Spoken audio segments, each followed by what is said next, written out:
नमस्कार अनि स्वागत छ सम्पूर्ण युट्युब दर्शकहरूलाई आजको मेरो मोटिभेसन भिडियोको 8औं भागमा।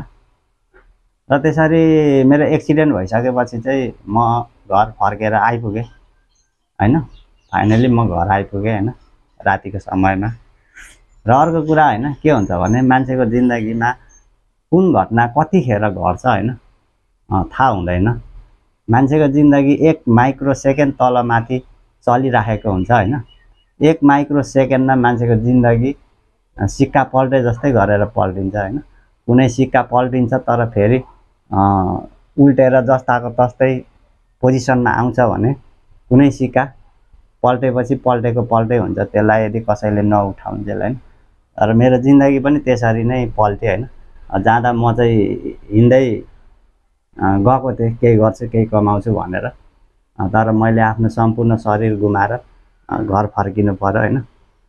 त्यो भएर मान्छेले कहिले पनि घमण्ड गर्नु हुँदैन। मान्छेले कहिले पनि म बलियो छु भनेर कहिले पनि नभन्नु हैन। कसैलाई कहिले पनि थिचोमिचो पनि नगर्नु हैन। घमण्ड पनि कहिले पनि नगर्नु हैन। र कतिखेर के हुन्छ भन्ने कुरा मान्छेले भोलिको कुरा देखेको हुँदैन। अहिले 1 सेकेन्ड अगाडि राम्रो छ, त्यो 1 सेकेन्ड पछाडि के हुन्छ भन्ने त्यो कसैले अनुमान पनि लाउन सक्दैन हैन। र त्यसरी घर आइयो हैन।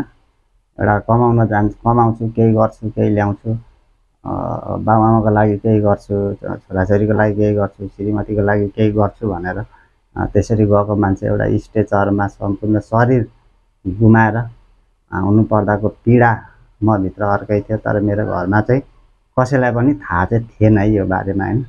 जतिजना हामी उहाँ थियौँ हैन त्यतिजनालाई थाहा थियो। हामीले घरमा चाहिँ भनेको थिएनौँ हैन।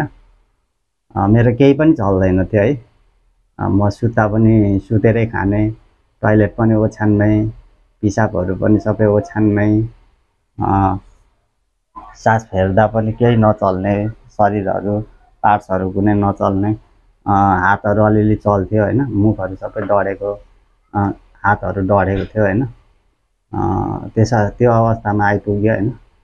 आउँदाखेरि चाहिँ अब त्यही थियो हैन, जस्तो छोडेर गएको घर थियो हैन, त्यही घरको छानो, सुने घरको छानो टाल्छु। अब हुन्छ नि बुढी आमाको एउटा फाटेको चोलो, बाउको लुगा हेर्छु, छोराछोरीलाई श्रीमतीहरूलाई मिठो खुवाउँछु भन्ने एउटा जुन आशले गएको थिएँ हैन। तर म रित्तै फर्किनु पर्यो। त्यो पीडा त म भित्र छँदै थियो है। अनि लामो सास फेर्दै त्यही घरभित्र छिरेँ म हैन। 9-10 बजे राति साउनको महिनामा अँध्यारो थियो हैन। बत्ती थिएन गाउँमा, लाइन बिजुली बत्ती थिएन, गाडीहरू त्यति चल्दैन थियो, बाटोहरू पिच थिएन, हिलो थियो हैन। बडो कष्टले त्यसरी चाहिँ म घरभित्र आइपुगेँ हैन।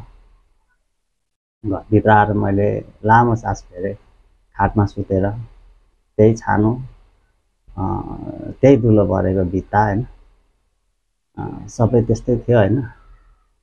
र त्यो राति चाहिँ हामी अब त्यतिकै अब सुत्यो हैन। यस्तै छ। सबैजनाले हेर्नु होला मेरो स्टोरीलाई, सब्सक्राइब गरिदिनु होला, माया गरिदिनु होला हैन। यही आग्रह गर्छु सम्पूर्ण साथीहरूलाई, सपोर्ट गरिदिनु होला।